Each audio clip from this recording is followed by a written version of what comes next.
The decision to walk no more with the church members and the Lord's chosen leaders will have a long-term impact that cannot always be seen right now.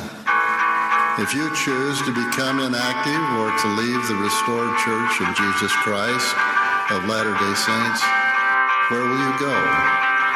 What will you do? Where will you go? Where will you go? What will you do? What will you do? At first I was afraid, I was petrified. Kept thinking where would I go without you for my guide? And I spent so many nights just praying fervently on my froggy knees, and I said, please. Won't someone up there answer me? I prayed to God. In outer space, up there near Kolob, with that white beard upon his face. I should have seen it was a sham, that you had no power or keys, that your revelations were never revelatory. So I had to go. Walk out the door for my personal integrity. You got nothing to teach me anymore. Weren't you the one who taught me how to live like Christ? Do you think I'm stupid? That I'm stupid. When you don't take your own advice, oh no, not I will survive. Yeah, as long as I know how to love, I know I'll be alive. I've got all my life to live. I've got all my love to give. I will survive. What will you do? I will survive. Hey. Some Christ's invitation to believe and remain continues to be hard or difficult to accept. Some disciples struggle to understand a specific church policy or teaching. Others find concerns in our history or in the imperfections of some members or leaders, past and present. Still others find it difficult to live a religion that requires so much. Finally, some have become weary in well-doing. For these and other reasons, some church members... It took all the strength I had to keep my faith afloat. But when you defecated all over the deck, I had to hop out of the boat. So I spent so many Sundays reading ExMo Reddit in the pews, and I used to cry.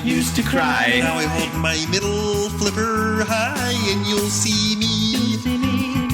As somebody new, I'm not that stupid little person. Living my life to please you, and so you thought you'd stand up there and poison my loved one's will toward me, but now I'm saying what I'm saying, 'cause the truth will set you free. So I'll just go walk out the door, won't turn around now.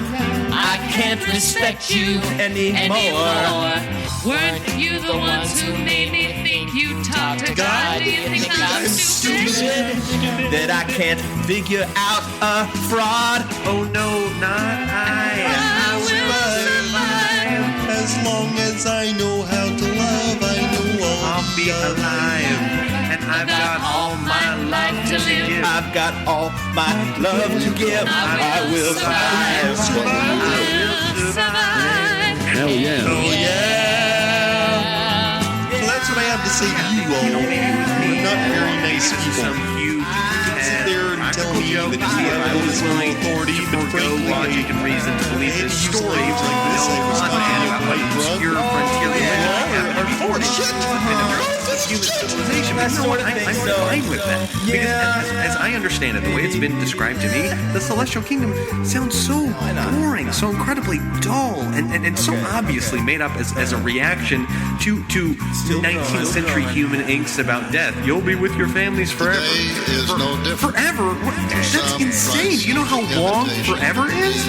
I don't know, but it's a fuck ton longer than in 14 billion years, which is the age of the universe, and that's a long time. So the idea that the relationships I form in a microsecond of cosmic time are going to dictate my existence in perpetuity, and that's God's amazing plan. That's it. I mean, come on, give me a break. Seriously. Go fuck Still yourself. others Go find fuck it yourself. difficult to live a religion that requires so much. Finally, some have become weary in well-doing. For these and other reasons, some church members vacillate in their faith. Where will you go? So take that, Mr. Ballard. Or something. This is Infants on Thrones. Minisode.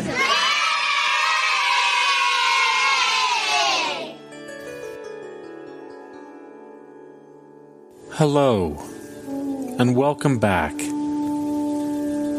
to Lesson 2 of Meditation ex-Mormon style with me, your host, Tom. I guess you didn't quite get your shit together to be here in Lesson 2, but that's okay. I'm here now. And we're here together now. And that's all that's really important. Okay, listen. Confession time. I'm not going to continue with that robotic, dry, general authority sounding bullshit voice, okay? Like I did in episode 1, alright? If that's why you're here, is because you want to hear more of that, yeah, well, go fuck yourselves. To those who are new and haven't listened to the first episode, feel free to go back to the archives and find that first meditation episode. Listen, I don't have the time to find it for you or tell you where it is. I've got a meditation lesson to give here, so look it up your damn self. So, how have you guys been? Glad to hear that you were able to get by without my consistent presence. Not sure how you did it, but still glad you did. But of course, that also means that there were some that didn't make it and probably lost their way. So let's have a moment of silence for those who are now forever lost without their guru. Okay, that's plenty long.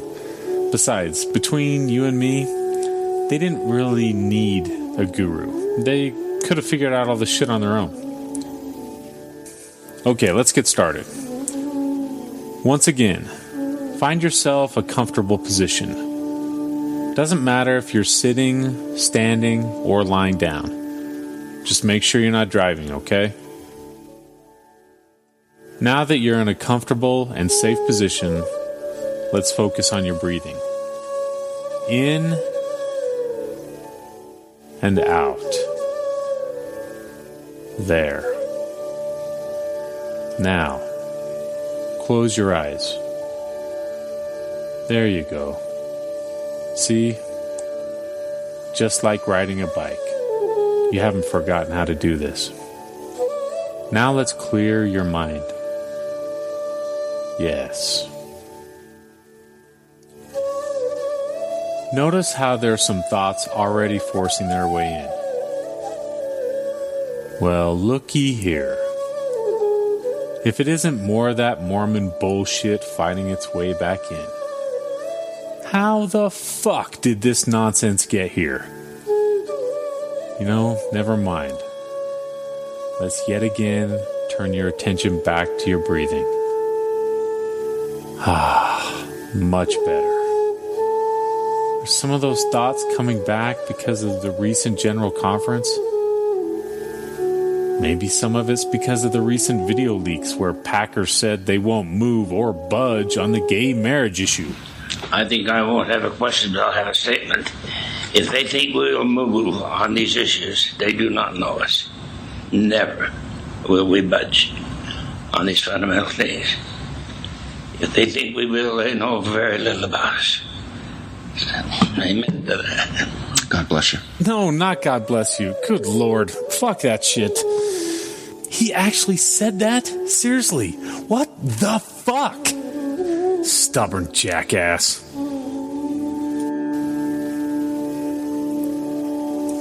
Or maybe some of it came from that clip where the apostles were talking about WikiLeaks and how there was a possibility of a breach of privacy inside the church, but their main concern really was if the guy behind it all was homosexual. the WikiLeaks people say, no, it came to us. We had no idea where it was coming from. It's not clear whether that's in fact the case. But he is confirmed homosexual. He is. Has that been in the news? Yes. Yes. New York Times. I missed that somehow. Piece. Just in the very beginning. Yeah. There was, Elder Oaks, initially a concern, the possibility that he'd been reprimanded for homosexual issues, but that was not in the news afterwards. He is, I think, openly homosexual. Was that not unfucking believable? I can't believe it. And then Oaks claiming that the mainstream media has some gay agenda? The reason I ask the question is not related to this presentation, but I'm suspicious that the news media cover up anything involving homosexuals when it would work to the disadvantage of the homosexual agenda and so on. And I just wondered if there was some of that in this. Okay, dude, Oaks, listen. The only one with an agenda is you and your anti-gay agenda. And thanks for wearing your anti-gay badge loud and proud, dick. Okay, sorry. Let's get back to your breathing. Let's not forget that part. But you know what? None of that bullshit fucking matters. You know why? Well, first off, we already knew the general authorities hate and despise the gay community, right? Just remember where you are right here, right now. It's just me and you. Well, it's actually just you, and I'm just in your ears, and I recorded this previous, never mind. Just you make sure you don't forget that, okay? Remember, this is your sacred place. So you go ahead and tell that bullshit to turn right the fuck around and get the fuck off your property. Yeah, that's right. You are now that old angry guy with the shotgun on the front porch that is your mind. Yo, Mormon shit. You aren't welcome here. This here is private property. Go the fuck away and don't come back. That's right. You own that shit. Well, because it is your shit. God damn it. Okay, I almost forgot. Right. Here we go. Back to your breathing. In and out. Now, on that next breath, allow yourself to push your chest out. That's right. Why, you ask? Well, that's because you're fucking awesome. Why? Because you scared off all that Mormon nonsense. That's right. You feel that? That smile that's beginning to form on your face? That's no coincidence. You're getting more and more confident with each breath. In and out. Yeah. You're now ready to start kicking ass and taking names. Now you're starting to feel stronger than you've ever felt before. What's that? Okay, sure. I won't stop you. Go ahead. Flex those arms. Damn right. All right, those are some decent guns you have there. Fuck yeah. Now, let's take a moment to let yourself relax. There you go. Ignore any of the physical pain or discomfort that might take away your attention. Shift your body ever so slightly if you need to. But remember, stay focused on your breathing. There. What's that? You're getting distracted again? What is it this time? No way. Alright, listen. Whatever it is, for the love of God, just don't tell me that it's an old homophobic white guy in a suit who's talking clearly out of his ass. Alright, what did he say this time? If you choose to become inactive or to leave the restored Church of Jesus Christ of Latter-day Saints, where will you go? What will you do?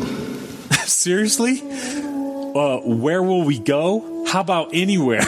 How about somewhere nicer, more accepting, more loving, less dogmatic, less judgmental? How about that? All right.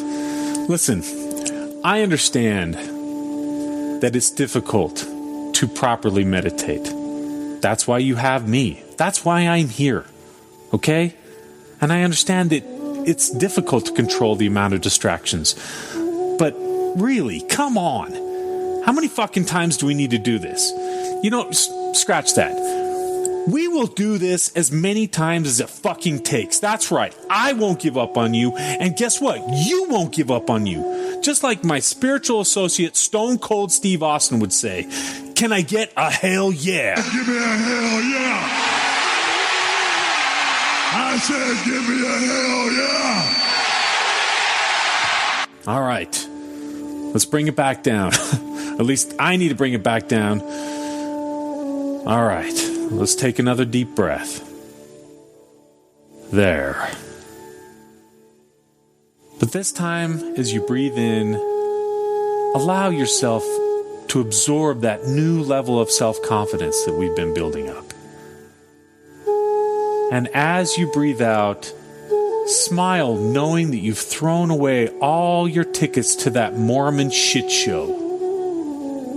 There you go. You got it. Put up a no vacancy sign in your mind.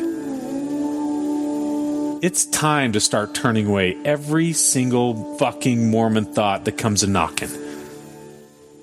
Start to repeat in your mind, hey, Mormon shit. Fuck off, you assholes. Hi, this is Monica from Boise, Idaho, and I constantly have songs from Saturday's Warriors in my head, thanks to Infants on Thrones. You can comment on this episode on the website, infantsonthrones.com, and if you really like what you hear, give the Quorum a 5-star rating and write a short review on iTunes. I would have if I had an iTunes account. Anyone for the closing prayer?